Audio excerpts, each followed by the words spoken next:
မင်္ဂလာပါဒီနေ့မှာတော့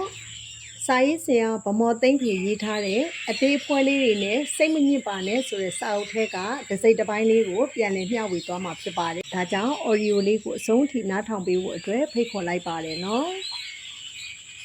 တခြားသူတွေကိုမှန်တယ်လို့အနိုင်ပေးလိုက်ပါတဲ့မိတ်ဆွေမိမိကိုယ်ကိုဒီမေးခွန်းလေးကိုမေးကြည့်လိုက်စမ်းပါ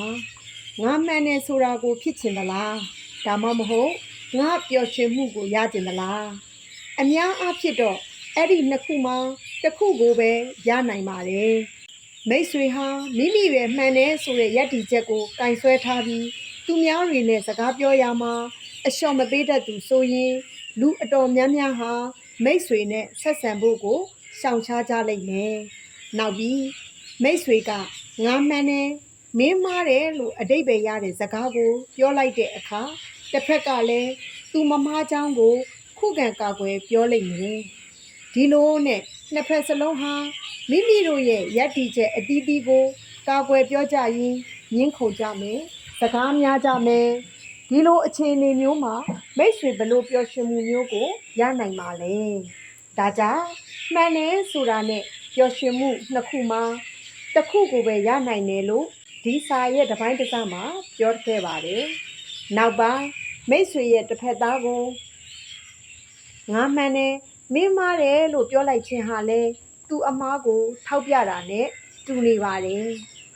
သူအမားကိုထောက်ပြပေးလိုက်လို့သူကကျေးဇူးတင်မယ်လို့များထင်နေလားအဲ့ဒီလိုထင်ရင်မှားပါမယ်အကြောင်းကဒီလိုပါလူအများရှိမှမိမိအမားကိုထောက်ပြသွားသူကိုမိတ်ဆွေကကျွန်တော်မှားသွားပါတယ်ခမညာမှန်ပါတယ်ခမညာအခုလိုအမားထောက်ပြပေးတာကိုအရန်ကျေးဇူးတင်ပါတယ်လို့များပြောခဲ့ဘူးပါသလားဒါမှမဟုတ်မိတ်ဆွေကလူတစ်ယောက်ကို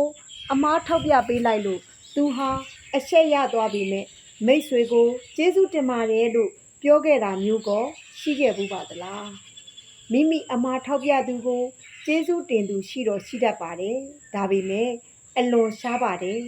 ဘာကြောင့်လဲဆိုတော့ကျွန်တော်တို့အားလုံးဟာမိမိမှန်တယ်တစ်ဖက်သားမှားတယ်ဆိုတဲ့အယူအဆကိုဆွဲကင်ထားကြလို့ပါဒါကြောင့်အမားကိုထောက်ပြပြီးအမှန်ကိုပြင်ပေးတတ်တဲ့သူကိုလူတွေကမကြိုက်ကြသလိုအဲ့ဒီလူနဲ့စကားပြောဖို့ကိုလည်းတတ်နိုင်တဲ့မြဝေးဝေးကရှောင်ရှားတတ်ကြတယ်သူများတွေမှားနေရင်ထောက်ပြရမယ့်ကိစ္စမျိုးတွေရှိပါတယ်ဥပမာလူမျိုးရေးဘာသာရေးစင်ရဲ့ချမ်းသာလူဒန်းစားခွဲခြားတဲ့အယူအဆကိုထောက်ခံပြောနေသူတို့ဟာသူတို့မှားတယ်လို့ပြောရမှာပါအခုကျွန်တော်ပြောနေတာကတစ်ဖက်လူရဲ့အမှားကိုထောက်ပြပြီးမိမိတော်တယ်တက်တယ်ဆိုတဲ့စိတ်မျိုးမထားရှိဖို့ပါအခုလောက်ဆိုရင်မိတ်ဆွေတစ်စုံတစ်ယောက်နဲ့စကားပြောရင်ဘာလုပ်ရမယ်ဆိုတာကိုသိပြီလို့ထင်ပါတယ်မသိသေးရင်လည်းထပ်ပြောပြပါမယ်အဲ့ဒါကတစ်ဖက်သားကိုသူပြောတာမှန်တယ်ဆိုပြီးသူ့ဖာသာသူဂုဏ်ယူဝမ်းမြောက်နေပါစေမိတ်ဆွေမှာသူများတွေရဲ့အမှားတွေကိုထောက်ပြတတ်တဲ့အကျင့်ရှိနေရင်အခုပဲရပ်ပစ်လိုက်ပါဒီအကျင့်ကိုပြင်ဖို့တော့တော်တော်ခက်ပါတယ်ဒါပေမဲ့ပြင်နိုင်အောင်ကြိုးစားပါကြိုးစားရကြိုးနှက်ပါလိမ့်မယ်သူ့ကိုမှန်တယ်လို့အနိုင်ပေးလိုက်ရင်သူမိတ်ဆွေကိုကျေးဇူးတင်လာမယ်လေးစားလာမယ်မိတ်ဆွေနဲ့စကားပြောရတာကိုပျော်ရွှင်လာမယ်မိတ်ဆွေလည်းသူနဲ့စကားပြောရတာကိုကျေနပ်ပျော်ရွှင်လာလိမ့်မယ်ဘာကြောင့်လဲဆိုတော့မိတ်ဆွေတို့နှစ်ယောက်ဟာအခုမာနာချင်းရှင်ပြိုင်နေစရာမလိုကြတော့လို့ပါငါသာမှန်တယ်ဆိုတဲ့အရာမျိုးပေါ့ဒါကြောင့်ဒီနေ့ကစားပြီးငါပဲမှန်တယ်ထင်တဲ့သဘောထားအယူအဆအမြင်တွေကိုမိမိစိတ်ထဲမှာပဲသိမ်းထားလိုက်ပါအပြင်ကိုထုတ်မပြပါနဲ့တခြားသူရဲ့သဘောထားအယူအဆအမြင်တွေကိုလည်းမှားတယ်လို့ထောက်ပြမနေပါနဲ့သူမှန်တယ်ဆိုပြီးသူ့ဘာသာသူကျေနပ်ဂုဏ်ယူနေပါစေနောက်စိတ်ရှည်သီးခံခြင်းဖြင့်စိတ်အေးချမ်းမှုကိုရယူပါစိတ်ရှည်သီးခံတတ်သူဟာစိတ်အေးချမ်းတယ်သူဟာသူ့ဘဝမှာဖြစ်ချင်တာထက်ဖြစ်နေတာကိုလက်ခံတတ်ပါတယ်စိတ်ရှည်သီးခံစိတ်မရှိသူကတော့သူ့ဘဝမှာဖြစ်ပျက်နေတာတွေကိုအလိုမကျစိတ်ပြက်နေတတ်တယ်သူဟာ စိတ်အနှောက်အယှက်ဖြစ်လွယ်တတ်တယ်စိတ်တိုနေလေရှိတတ်တယ်ထစ်ခနဲရှိဒေါသထွက်တတ်တယ်မပြောသင့်တဲ့စကားတွေပြောမှဆိုမှတတ်တယ်မလှုပ်သင့်တဲ့အပြုအမူတွေလုံးမိတတ်တယ်စိတ်မထိန်နိုင်တဲ့အတွက်လက်နဲ့ရိုက်ပုတ်တာတွေတောင်လုံးမိတတ်တယ်ဒါကြောင့်စိတ်မရှိတိမခံတတ်သူကိုလူတွေကအပေါင်းအသင်းမလုပ်ချင်ကြဘူးရှောင်ရှားကြတယ်စိတ်မရှိတိမခံခြင်းဟာမကောင်းဘူးဆိုတာကိုသိရင်စိတ်ရှည်တိခံတတ်အောင်လေ့ကျင့်ယူလို့မရဘူးလို့မေးစရာရှိလာပါတယ်လုပ်ယူလို့ရတဲ့အပြင်လုပ်ဖို့လည်းလွယ်ပါတယ်အဲ့ဒါကလက်ရှိအချိန်ကာလကိုအာယုံစိုက်နေဖို့ပါပြစ္ဆုတ်ပံမှာနေတတ်ဖို့ပါအဲ့ဒါကိုဘယ်လိုလုပ်ရမှာလဲဥပမာတစ်ခုနဲ့ရှင်းပြပါမယ်မိတ်ဆွေဟာရုံးကိုကားမောင်းသွားရင်လမ်းမှာကားတွေပိတ်နေတာနဲ့ကြုံတွေ့နေတဲ့အခါစိတ်ထဲမှာအခုလိုအတွေးတွေပေါ်လာလိမ့်မယ်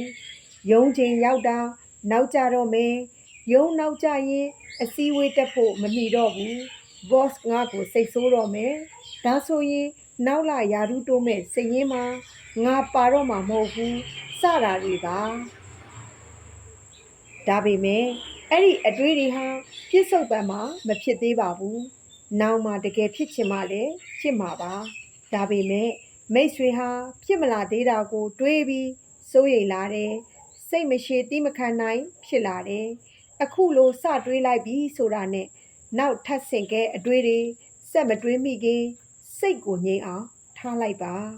ပိုကောင်းတာကအသက်ကိုဝအောင်ရှုသွင်းရှုထုတ်လုပ်လိုက်ပါပြီးရင်တခါတလေရုံနောက်ကြတာဟာကြီးကြီးကျယ်ကျယ်ကိစ္စမဟုတ်ပါဘူး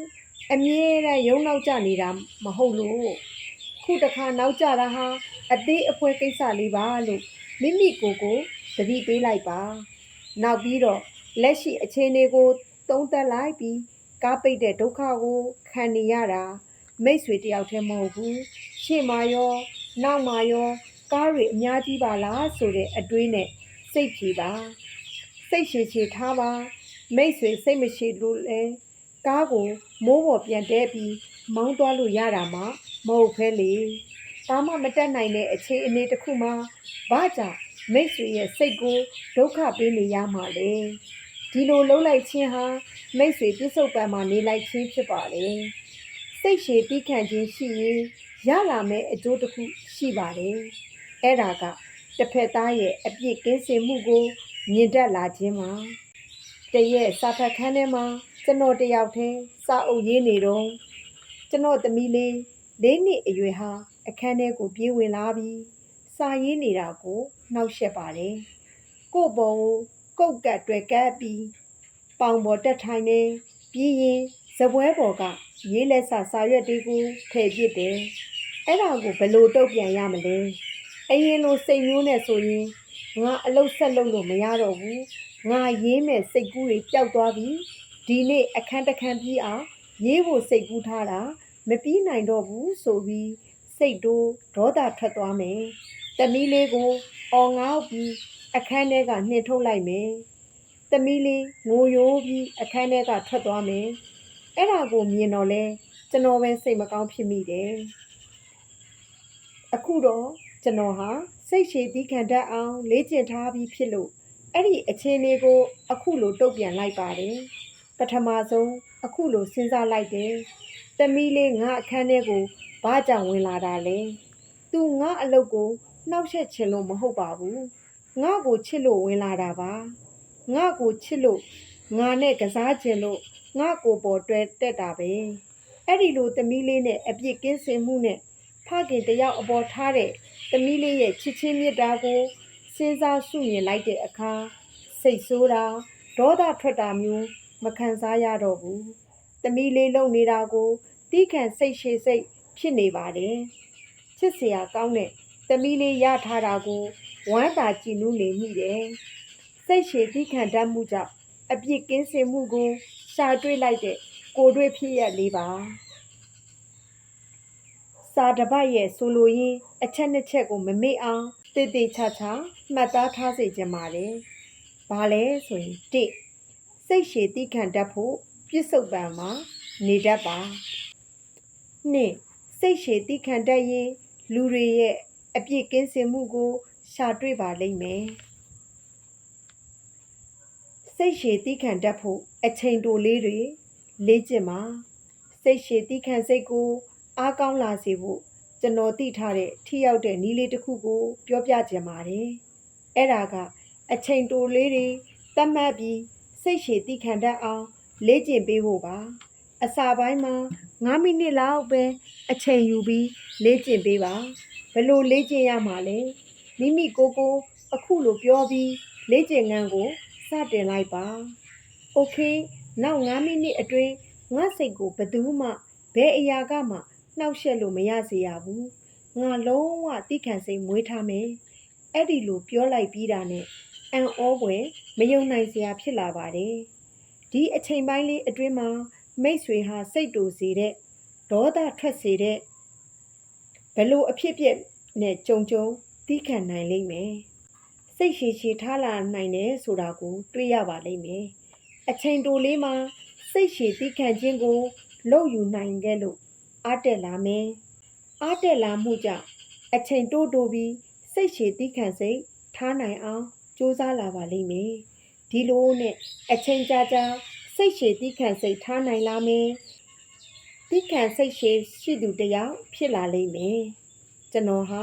အလုံနားရမှာဆိုရင်အိမ်မှာကလေးတွေနဲ့အတူရှိနေတတ်ပါတယ်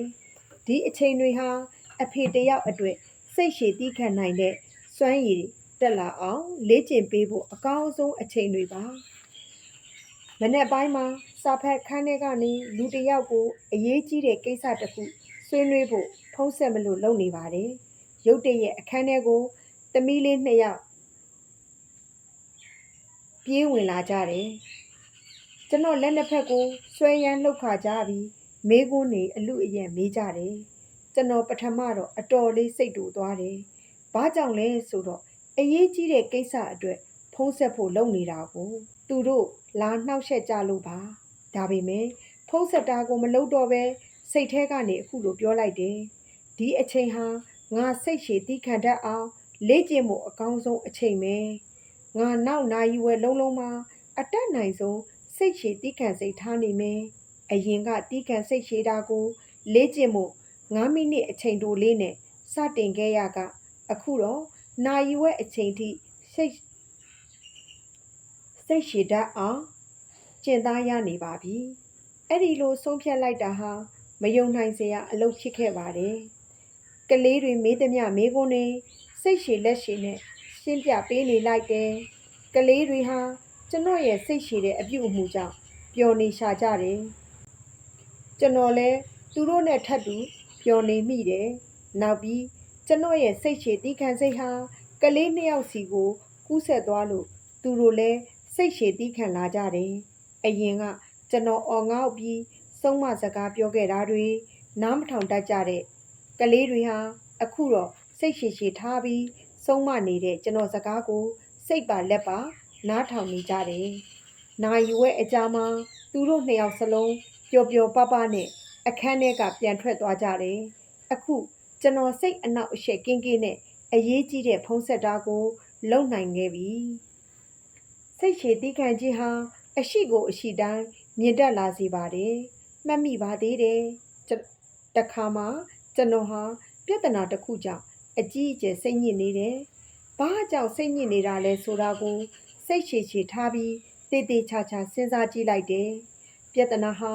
တေးရေးရှင်ရေးလောက်အရေးကြီးတာမဟုတ်ဘဲဖြည့်ရှင်းလို့ရတယ်ဆိုတာကိုသိလိုက်ရတယ်တကယ်လို့အဲ့ဒီအချိန်စိတ်ရှည်တီးခံစိတ်ရှိမနေခဲ့ဘူးဆိုရင်အဲ့ဒါကိုအရေးပေါ်အခြေအနေလို့သဘောထားလိုက်မှာပါဒါဆိုရင်စိတ်ရှုပ်ထွေးတာ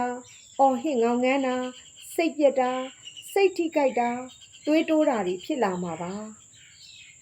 ဒီလိုဖြစ်လာရင်ကျွန်တော်အတွက်ရောမိသားစုအတွက်ပါ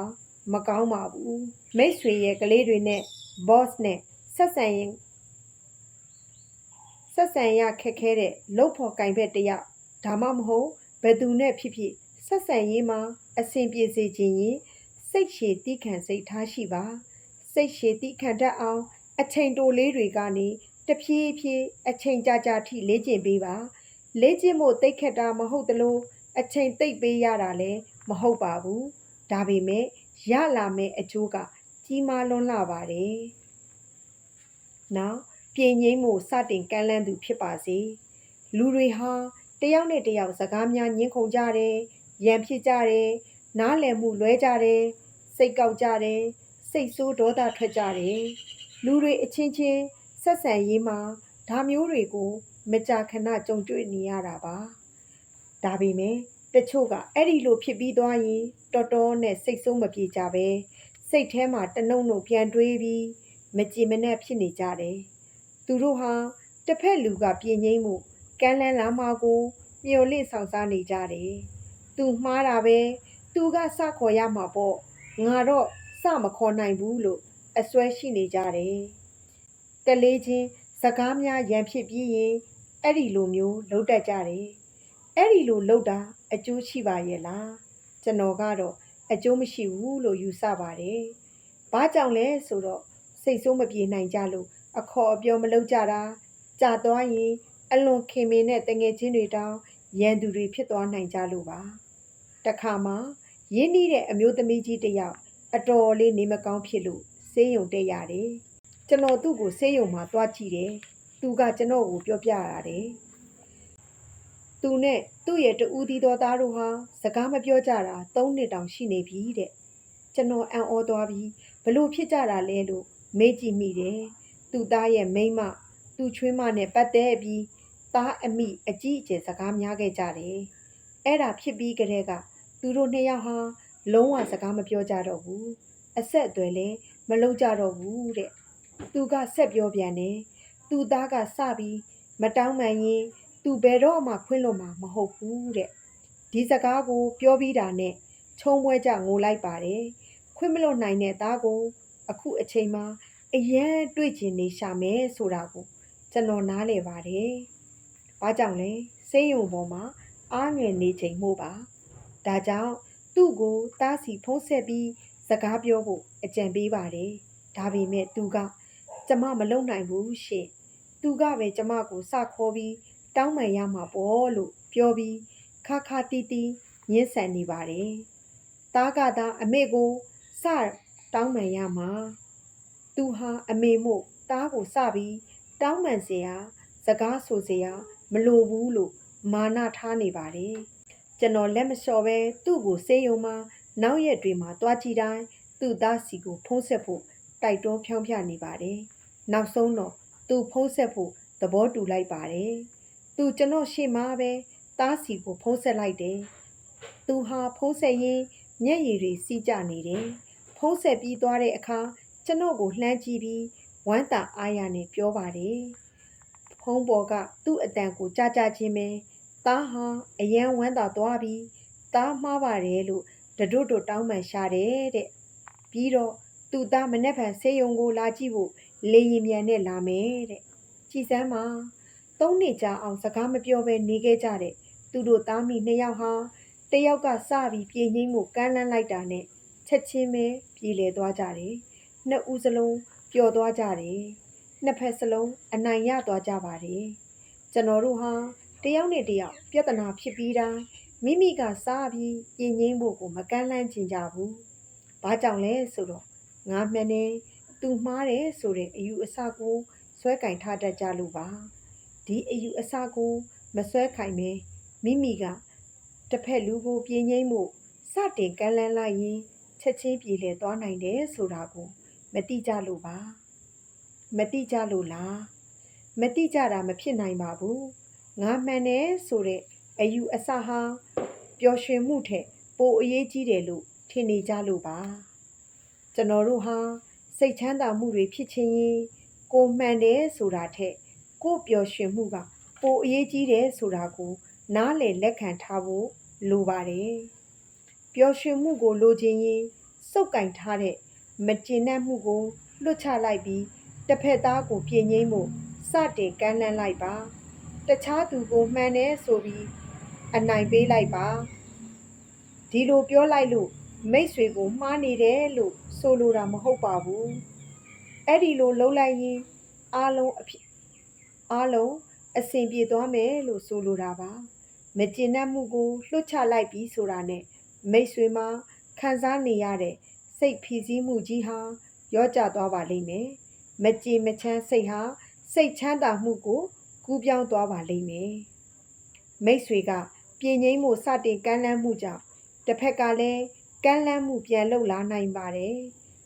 မလှုပ်လာရင်လည်းကိစ္စမရှိပါဘူးဘာကြောင့်လဲဆိုတော့မိတ်ဆွေဘက်ကပြင်းငိမ့်ဖို့စတင်ကမ်းလှမ်းလိုက်ပြီးကတည်းကလှုပ်တင်တာကိုလှုပ်ပြီးသွားပြီခွင့်လွတ်ပေးလိုက်ပြီးမို့မိတ်ဆွေစိတ်အေးချမ်းသာယာမှုရသွားမှာမို့ပါဟုတ်ကဲ့ပါအခုဖတ်ပြသွားတဲ့အကြောင်းအရာလေးကအကျိုးရှိတယ်ဆိုရင်လည်းတခြားသူတွေသိအောင် like and share လေးလုပ်ပေးဖို့မမေ့ပါနဲ့နော်ဒါလေးကအသေးအဖွဲလေးတွေနဲ့စိတ်ညစ်မနေပါနဲ့ဆိုတဲ့စာအုပ်ထဲကတစ်ပိုင်းတစ်စလေးဖြစ်ပါတယ်အဆုံးထိနားထောင်ပေးတဲ့အတွက်ကျေးဇူးတင်ပါတယ်ရှင်